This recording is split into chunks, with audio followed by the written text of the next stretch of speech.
이제 옆분과 인사하십시다. 웃으면서 삽시다.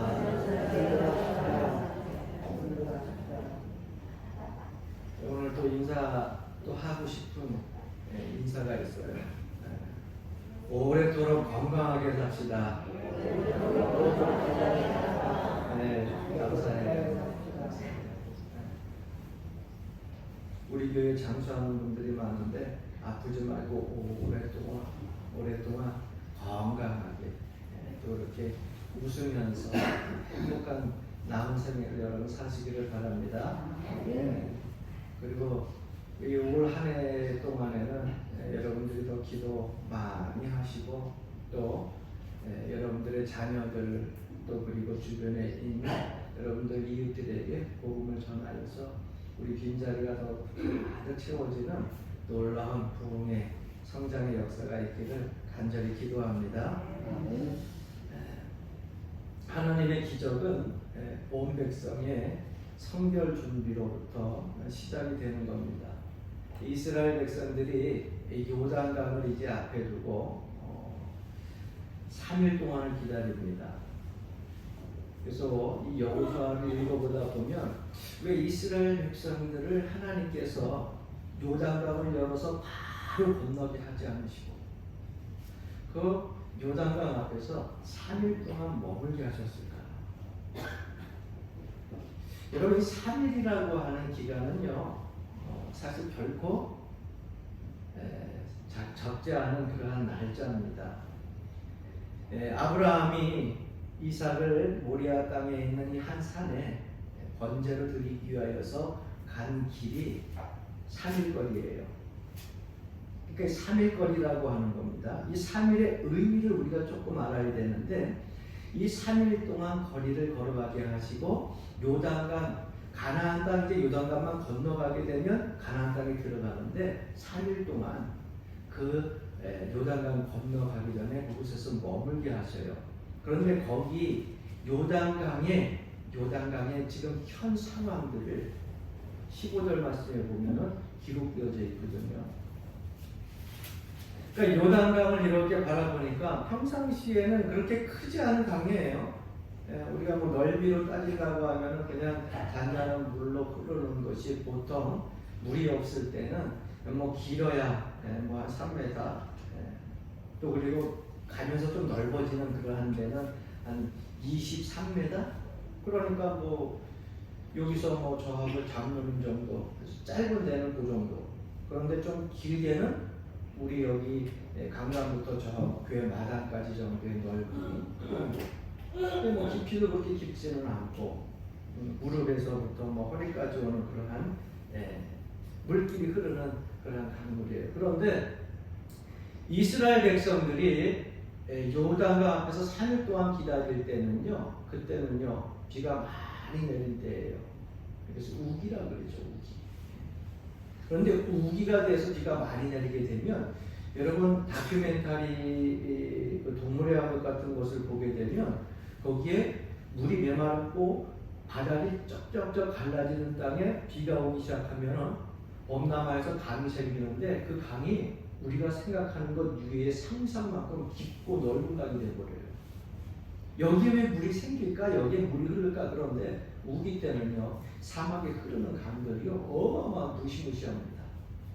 그래서 그 범람할 때에 그 강은요 3m밖에 안 되는 것 같고 넓게는 23m밖에 안 되는 것 같은데 거기에 우기에 비가 몰아쳐가지고서 그 계곡으로 그리고 물길이 휩싸여서 가게 되면은 거리가 얼마로 늘어나게 되냐면은 30m로 늘어나게 돼요. 그러니까 장로님하고 나오고 있던 거리가 30m로 넓은 그러한 물길이 흐르게 돼요. 그리고 정말 넓은 데는요 23m밖에 안 됐던 그 넓이의 길이가요 200에서 1000m까지 그 물의 넓이가 그렇게 넘쳐나게 흐른다는 거예요. 그 깊이는 발목, 무릎, 허리밖에 안 오른 것이 3m 이상까지 올라간다. 그러니까 우리가 보기에는요 이게 요단강이라고 생각을 하지만 범람기에 보게 되면 사실 끝이 안 보일 정도로요 바다 같은 물이 그냥 흘러서 막 그냥 흘러내려가는 거예요. 그것도 잔잔한 것이 아니라. 근데 그것을 여러분 지금 이스라엘 백성들이 요단강 건너기 전에 며칠을 봤다고요? 3일, 사흘 동안을 바라보게 하세요.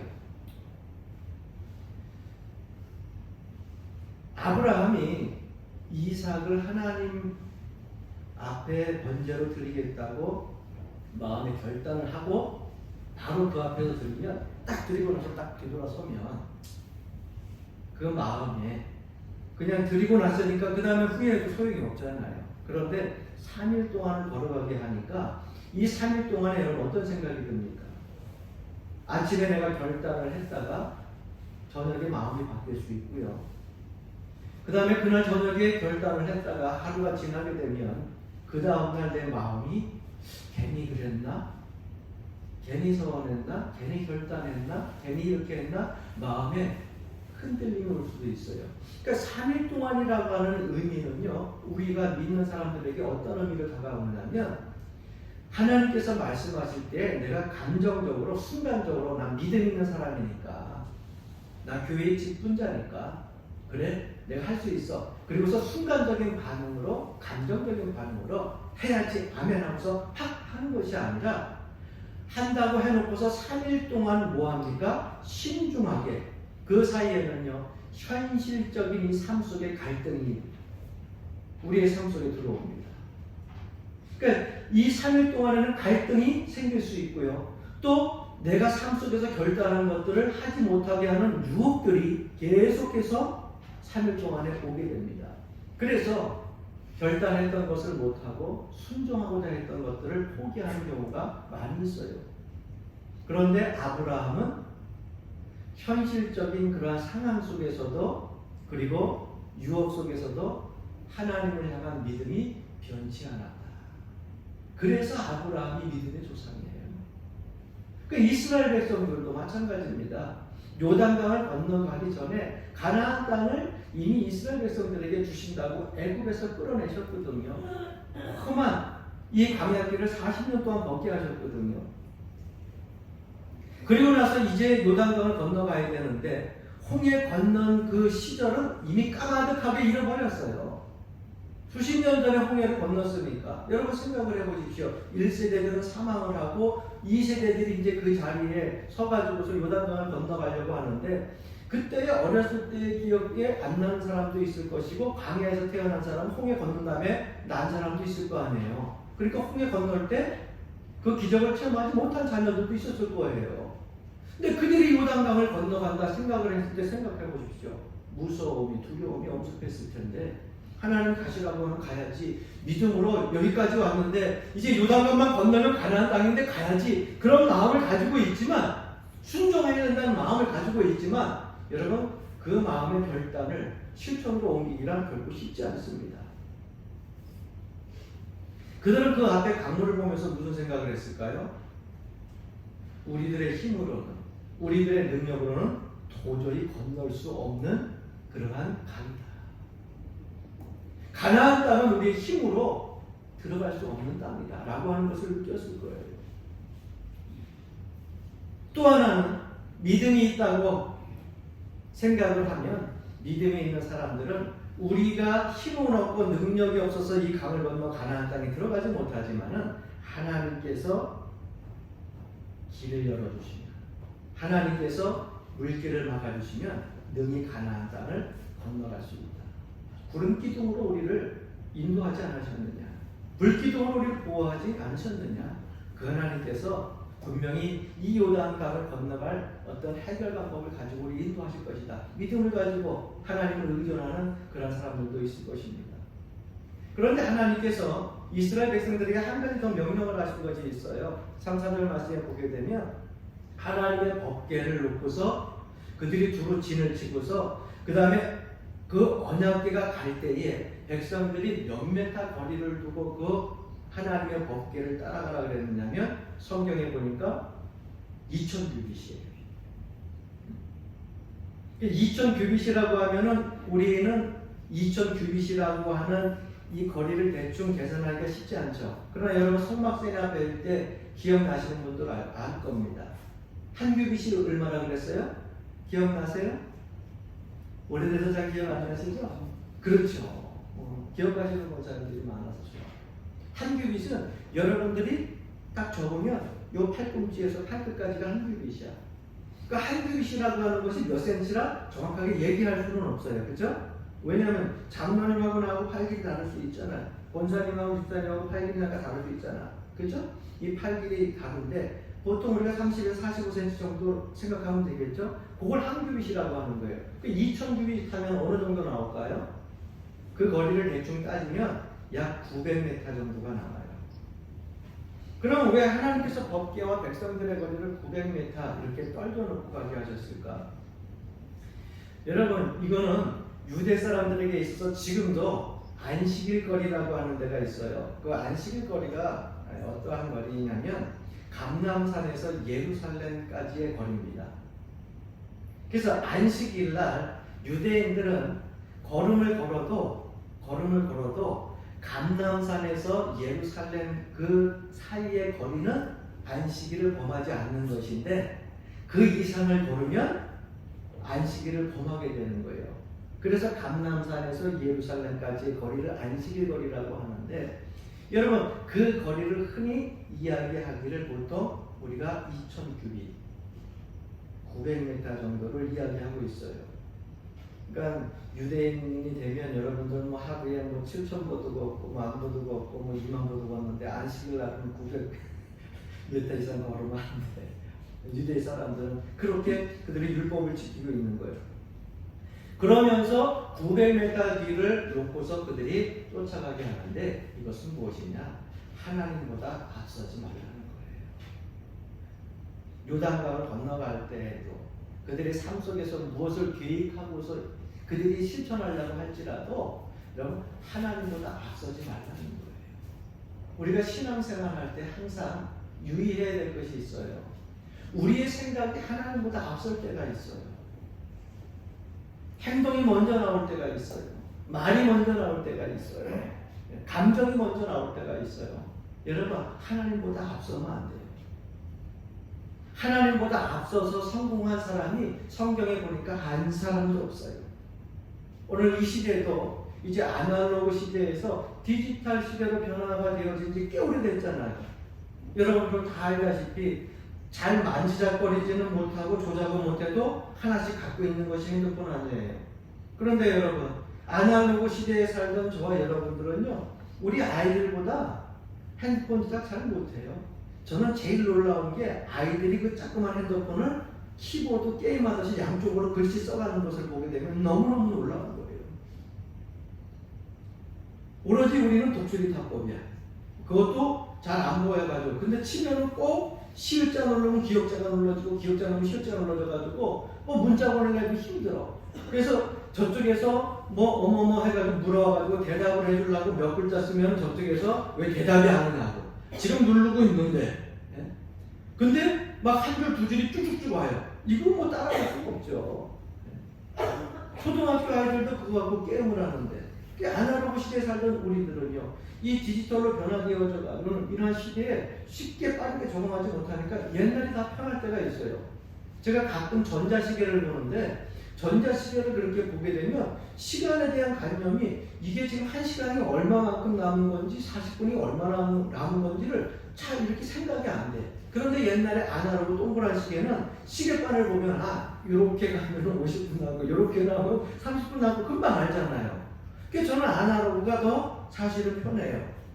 그런데 디지털로 빠르게 변화가 되어지다 보니까는 여러분 시대가 막 변화되어지는 그 순간 속에 많은 사람들이 자기의 생각도 문화도 계속해서 디지털화되다 보니까는 하나님 말씀이 항상 아날로그에 머물러 있는 줄 알고 그리고 그들은 하나님보다 생각도 앞서 나가기를 시작합니다. 하나님의 응답이 좀 늦을 수 있어요. 기도한다고 즉각 반응 오는 게 아니잖아요. 즉각 응답해 주시는 게 아니잖아요. 우리가 하나님을 위해서 봉사하고 헌신하고 충성하는데 금방 그 자리에서 칭찬을 받고 그 자리에서 생명의 면류관, 의의 면류관 받아 쓰는 게 아니잖아요. 기간이 있잖아요. 그러니까 하나님께서 행하는 일들은 서서히 진행되고 큰 역사와 우주를 관리하는 그 관계 속에서 진행되고 있는데 우리는 빠른 것을 힘을 요구하고 있어요. 그러다 보니까는 답답해하고 어떨 때는요 앞서가서 이렇게 우리가 때때로 하나님께 기도합니다. 사실은 기도하는 것이 아니라 내가 미리 결정해 놓는 거예요. 하나님, 내 자녀 좋은 대학 붙게 하세요. 하나님, 내가 직장에서 2, 3년 내에 승승장구해서 승진을 고속도로 그냥 쫙 차 타고 달리듯이 쫙쫙쫙쫙 되게 해주세요. 내 사업 벌렸는데 하나님 첫 해부터 그냥 번창해가지고서 수없을 수가 없고라가지고 하나님 앞에 영광 돌리게 해주세요. 우리는 하나님 앞에 그렇게 내 마음에 가지고 있는 모든 실천 사항들을 다 결정을 해놓고 그 다음에 하나님 앞에 가가지고 뭐합니까? 결제받는 거예요. 우리가 직장 생활을 하면서 하나님이 직장 생활을 할 때에 내 이 직장 생활을 통하여서 복음이 잘 전해져서 전도가 되게 하시고 선교가 되게 하시고 직장 신뢰가 조성되게 하여 주옵소서. 내 자녀들이 좋은 대학 갈 수 있도록 지금부터 지혜와 총명 허락하여 주셔서 공부하는 시간에 더 열심히 집중하게 하시고 세상의 문화 속에서 죄된 문화가 많은데 그곳에 따라다니지 않고 헛된 시간 보내지 않게 했어요. 이런 기도로 가면 되는데 이미 자기가 모든 것은 다 정해놓고 하나님한테 와가지고 뭐합니까? 기도할 때 결제해 주세요. 여러분 이게 바로 하나님보다 앞서가는 것 아니겠어요? 하나님 앞에 먼저 기도하고 하나님의 의중을 알고 하나님의 마음을 알고 하나님의 뜻을 먼저 물어보고 그 다음에 거기에 우리가 합당한 그러한 삶의 모습들로 살아가야 되고 우리의 마음가짐을 가지고 살아가야 되지 않겠어요? 그런데 우리는 시대가 빠르게 간다고 모든 것을 내가 하나님 너무 늦게 응답하니까 내가 다 결정해놓고 하나님 결정만 해주십시오. 도장만 찍어주십시오. 라고 기도할 때가 많이 있다는 거예요. 그래서 조지 물러라고 하는 이 기도에 있어가지고 10,000번 이상의 응답을 받았다고 하는 선교사 이분은 이런 말씀을 하셨어요. 기도할 때 제일 어렵고 힘들고 시간이 많이 걸리는 것은 이미 내 마음속에 세워놓은 것을 버리고 부수는 작업이다. 이게 제일 힘들다는 거예요. 여러분 그렇죠? 기도할 때 가장 힘든 것이 뭐예요? 내가 간구하는 거 결제 안 해준 것 때문에 힘들어요? 아니요. 내 마음에 이미 다 결정해놓고 그 결정해놓고서 하나님 앞에 결제받으러 나왔는데 하나님 앞에 나와서 보니까는 이 마음속에 미리 세워놨던 모든 것들이 하나님보다 앞선 것들이에요. 그래서 뭐예요? 모든 걸 다 부서뜨려야 돼요. 하나님이 원하시고 하나님이 기뻐하시는 그러한 방법으로 내 모든 삶의 계획들을 다시 세워야 돼요. 그걸 부수는 그러한 시간, 그때는 내가 너무 괴롭고 힘들죠. 자존심 상하는 건 둘째치고요. 정말로 꼭 내가 갖고 싶은 욕망, 집착, 애착 이런 것들이 남아있는데 그걸 다 부숴야 된다는 거 얼마나 가슴 아픈 일이에요. 그래서 기도할 때 가장 힘든 것이 그것이라는 거예요. 그런데 그 세워놨던 모든 계획들이 부서지고 하나님이 세우신 계획을 우리가 붙잡게 되면 하나님은요 정말로 그 우리가 기도하지 않았던 것까지도 하나하나 이루어서 그 기적을 이루게 하시고 또 그 기적을 체험하게 하시는 것입니다.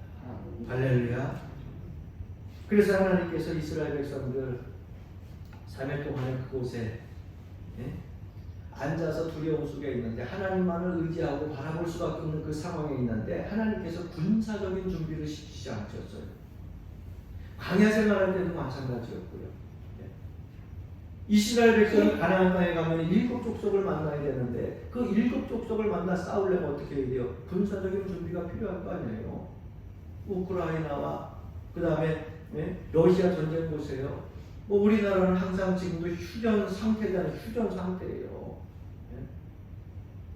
우리는 종종 잃어버리지만 남과 북은요 휴전 상태, 전쟁하고서 종전이 아니에요. 휴전 상태예요. 뭐 작년에 우리가 종전이다 이렇게 해서 나라의 지도자가 선거 그래서 종전됐어요?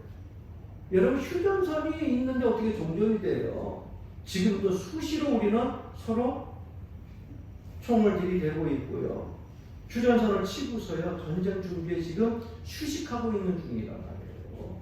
그렇다고 하면은 우리가 나라를 뺏기지 않으려면 어떻게 해야 돼요? 준비를 해야죠. 전쟁을 하려면 또 뭐 해야 돼요? 준비를 해야 되는 것처럼 가나안 땅을 정복하는 그러한 과정에서 일곱 족속과 싸우려면 뭘 준비해야겠어요? 가장 먼저 군사적인 준비를 해야죠. 요즘 말로 이야기하면 드론도 준비해야 되고 미사일도 준비해야 되고요. 예.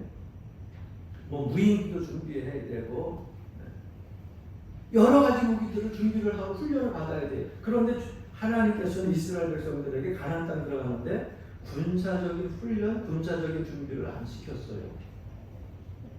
여러분 이 말씀을 읽을 때 좀 오해한 생각이 안 드세요? 왜 하나님은 그래도 사람 살아가는 가운데에서 전쟁이 있을 거면은 저 땅을 정복하려면 군사적인 최소한의 훈련, 용사를 뽑아가지고 그렇게 훈련을 시키거나 무기도 준비해야 되지 않느냐. 그런데 오늘 말씀에 보게 되면 뭐라고 말씀하냐면요. 따라해 봅시다. 너희는 자신을 성결하게 하라. 군사적인 준비를 시키지 아니하고 하나님께서 준비시킨 것은 뭐냐? 너희 자신들, 백성들에게 성결하게 하라. 요단강 건너기 3일 전부터 그들은 뭘 준비를 하느냐? 총 준비하고 미사일 준비하고 뭐 무인기 준비하고 칼 준비하고 폭탄 준비하고 그런 것이 아니라 여러분 하나님의 진노를 사지 아니하도록 몸과 마음과 정성을 다하여서 외적으로나 내적으로도 정결한 그러한 상태를 유지하고 경건한 상태를 유지하라고 하나님은 말씀하고 있어요. 여러분 성결이라고 하는 것은 외적인 부분만 얘기하는 것이 아닙니다. 이 성결이라고 하는 것은요 외적인 삶뿐만 아니라 우리의 내적인 생각, 내적인 마음 이것까지도 다 포함되어지는 거예요. 그러니까 하나님께서 가나안 땅 건너기 전에 너희들 자신 스스로 성결하게 해라. 하나님이 진노하지 않는다. 여러분 우리 신앙인의 삶은요 우리의 삶에 창과 경기가 필요한 것이 아니에요. 세상을 이길 어떤 물질적인 그런 손에 잡히는 권력, 힘, 파워 이런 것이 필요한 게 아니에요. 진정고 우리가 하나님 앞에서 기적을 체험하고자 한다고 하면 하나님 앞에 내적으로 외적으로 성결함이 먼저라는 거예요. 하나님 그것을 이스라엘 백성들에게 요구하고 있었고 명령하셨고 오늘 이 시대도 기독교인으로 살아가는 저와 여러분들에게 너희 자신들을 성적케 하라고 말씀하고 있는 것입니다. 그러니까 하나님께서 지휘하시는 성전에 속한 저와 여러분들은 사람들을 두려워할 것이 아니라 누굴 먼저 두려워해야 돼요? 적군을 두려워해야 될 것이 아니라 누굴 먼저 두려워해야 돼요? 하나님을 먼저 두려워해야 돼요.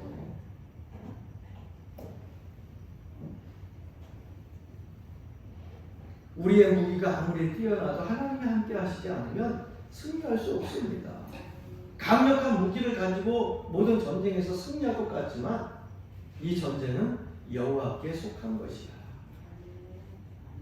그래서 하나님이 도와주지 않게 하나님이 기뻐하시는 성결함과 경건함을 유지하게 되면 하나님께서 우리를 붙들어 주셔서 하나님이 우리의 대장 되어 주시고 주님이 우리의 대장 되어 주시어가지고 우리의 영적인 싸움에서도 승리하게 하시고 세상적인 이 어두운 세상에서 밝게 비추는 그런 삶의 싸움에서도 우리를 승리하게 하신다는 거예요.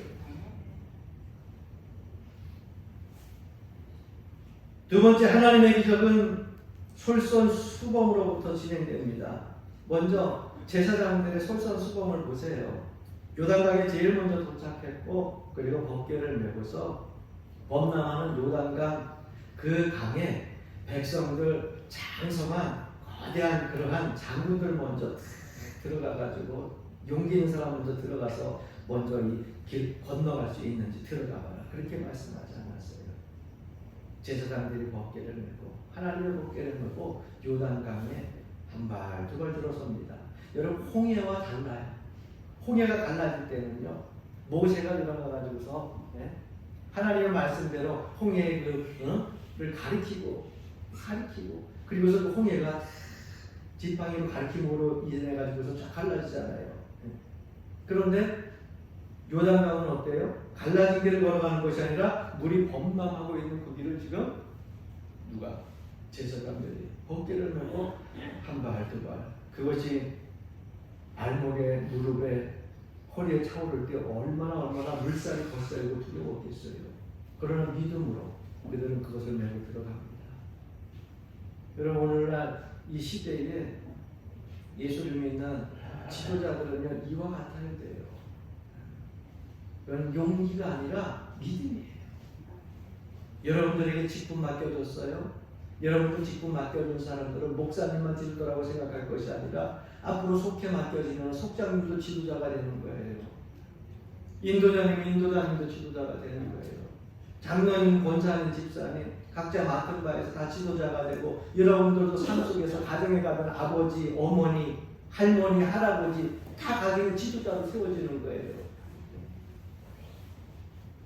이제는 여러분 다 지도자의 자리에 있는 거예요. 그 지도자의 자리에 있어서 뭐냐? 솔선수범해야 돼요. 그래서 가정에서도 마찬가지고, 직장에서도 마찬가지고, 특히 교회에서도 여러분 솔선수범해가지고서 그 책임들을 지려고 할 때에 그 기능 속에서 그 기능 역할이 원활하게 돌아가게 되고, 여러분 삶의 가정 속에서도 행복이 찾아오게 되는 것입니다. 그러한 솔선수범으로 결국 요단강은 기적과 같이 갈라지는 은혜와 역사가 있게 된 줄로 믿습니다. 마지막 세 번째로 하나님의 기적은 온전한 말씀 순종에서 완성이 됩니다. 이전에 홍해를 건너갈 때에 그들은 이집트에서 노예 생활했던 그 노예 정신을 다 청산하고 홍해를 건너가게 됩니다. 왜? 그 노예 근성을 가지고서는 하나님의 백성이 될 수가 없거든요. 꼭 시켜야만 하잖아요.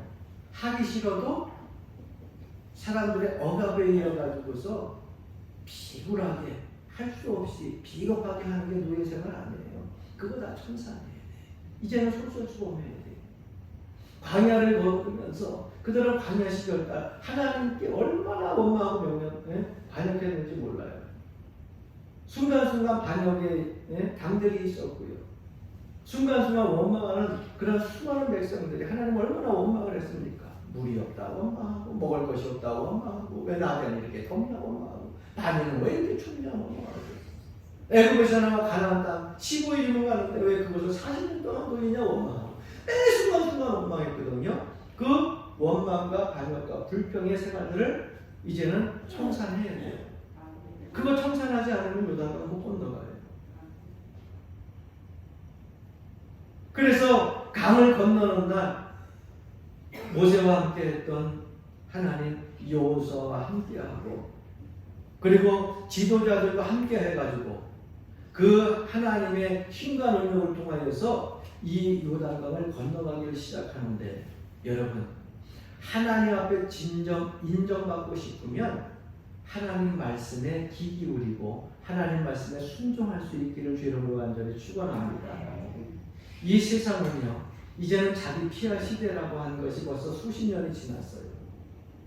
그래서 요즘 여러분 메시지나 SNS에 떠오르는 트위터 이런 것들을 보게 되면 수많은 정보들이 우리에게 수없이 날라오는데, 저는 자기 자신의 일상생활들을 너무 자세하게 올리는 분들을 이렇게 가끔 읽어보면서 그분이 여기서 수십 리, 수백 리 떨어져 있어도 뭐 하는지를 내가 알고 있어요.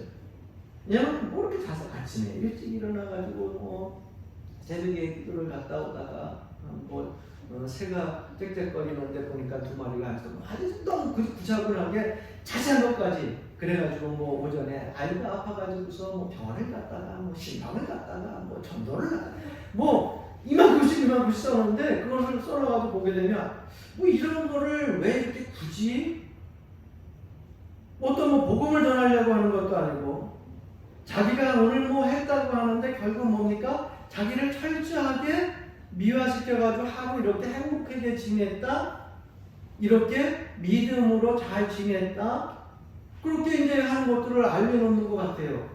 그런데 실상 여러분 가장 큰 문제가 뭔지 압니까? 저는 SNS를 볼 때 절대 사실적으로 안 믿어요. 그러니까 여러분들에게 요즘 주의해야 될 것이 하나 있는데, 유튜브 있죠, 유튜브. 예?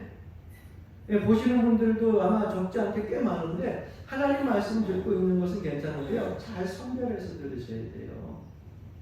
유튜브 듣고 그리고 거기서 얘기하는 거 보고 100%라고 와가지고 홀딱 얘기하는데 여러분 그 분별 못하게 되면 혼란에 빠지게 돼요. 왜냐하면 여러분 SNS라고 하는 것은 뭐 입증된 게 아니야. 누구나 또 올릴 수 있는 거예요. 그런데 대부분의 많은 사람들은요, 자기의 PR이라고 해서 이런저런 사정들을 얘기해서 누가 읽어주죠. 그럼 조회수가 늘기도 하고요. 좋아요도 누르게 되고요. 최고요도 누르게 되고. 그래서 그거를 보면서 혼자 즐거워한다고 기뻐하는데, 죄송한 얘기지만, 여러분, 그거 유튜브는요, 가면이야, 가면. 그렇잖아요. 사실 SNS라고 올라온 거 보면, 여러분, 자기 꼬질꼬질해가지고서 눈곱 다닥다닥 낀 거, 아침에 일어나가지고 머리 이게 저기 참새가 짖진 거 이런 거 해가지고서 이렇게 찍고서 그런 거 올리는 거 몇 개 있어요? 없어요. 뭐 요거 해가지고 다 그리고 다 해가지고서 그래서 아이폰 할 때도 요거 뭐 얼짱 각도 해가지고 이렇게 찍어가지고 예쁘게 잘 나오는 각도만 해가지고 찍어서 올리잖아. 그리고서 내용을 쭉 쓰잖아. 여러분 뭡니까? 좋은 것만 보이고자 하는 것은 좋지만 그게 그 사람의 전부는 아니잖아요. 그죠? 올라오는 내용들이 결국은 뭡니까? 철저하게 가려진 SNS는요, 가면과 같은 거예요. 그러니까 우리가 잘 선별해서 분별해서 해야 되고요. SNS를 올리고자 하는 것은 내 삶이 다른 사람들에게 있어서 좀 도움이 된다든가, 아니면 내가 신앙적으로 믿음으로 내가 은혜 받았던 것을 함께 나누기 위하여서 은혜의 말씀을 서로 거기에서 공유하고 좋은 명언이 있다든가 그러면 같이 공유를 해가지고 인생을 사는 데 있어서 기독교인으로서 함께 도전하고 그것을 통하여서 함께 공유 그런 것들은 올라가야지. 안 그러면 사실 간면이라는 거죠. 그래서 사람들이 알아주니까 내 인기가 올라가고 야 내가 유튜브에서 20만이야 30만이야 100만이야 뭐 이런 돈도 많이 생긴다고 하니까 돈을 목적으로 하는 사람들도 있죠. 그 인기가 자기의 명예라고 생각을 하고요. 존귀함이 드러나는 줄 생각하고 착각하고 있는데 여러분 천만의 말씀이에요. 그 순간 어느 순간 여러분 지난번에 카톡이 탁 먹통이 되니까는 문자가 안 되는 것처럼 어느 순간에 우리가 서로 보는 이 영상이라든가 유튜버라든가 방송의 어떤 주파수가 확 파괴가 돼가지고 착 없어진다고 하면 30만이고 100만이고 200만이고 뭐 필요해요? 순식간에 다 날라가죠. 그 사람이 어디 있는지 어디 사는지 누가 알아. 잃어버리는 거는요 불과 며칠이면 이름뿐만 아니라 얼굴까지 다 잃어버려요. 한순간에 먼지와 안경 같은 게 그것입니다. 그런데 많은 사람들은 그것 때문에 사는 사람들이 많다는 거예요. 우리가 알아야 됩니다. 진정한 존귀와 명예는 하나님께서 주시는 것입니다. 할렐루야. 하나님께서 세워주셔야 돼요. 하나님께서 인기도 있게 하셔야 되고요. 그래서 그 인기와 존귀와 명예를 갖게 되면은 천군 천사가 화답하는 천국에 올라가 가지고서도요 주님께 칭찬 들을 뿐만 아니라 우리가 이 땅에서 호랑이는 죽어서 가죽을 남기고 사람은 죽어서 뭘 남긴다고요? 이름을 남기는데 그 이름을 통하여 가지고 그 사람의 명예와 존귀가 계속해서 많은 사람들에게 칭송거리가 되는 거예요. 그래서 죄악 가운데에서 죄를 저질렀지만 다윗도 우리들에게 있어서 신앙적인 면모들을 본받기 위해서 성경에 기록되어졌고요. 사도 바울도 마찬가지고 베드로도 마찬가지고 뭐 이사야 예레미야 선지자 그에게 나오는 신앙의 수많은 선조들 선지자들이 그와 같은 거 아니에요. 누가 세워주셔요? 하나님이 세워주시는 거예요. 할렐루야. 그 하나님이 세워주시는 그들의 명예와 존귀가 어떨 때 세워졌느냐? 하나님 말씀에 순종할 때 완성을 이루게 되었습니다. 할렐루야. 그래서 우리가 이스라엘 백성들만 가나안 땅에 들어가면서 순종하는 것이 아니라 이 땅에서 하나님의 기적을 체험하고 싶습니까? 먼저 우리 자신을 성결하게 하시고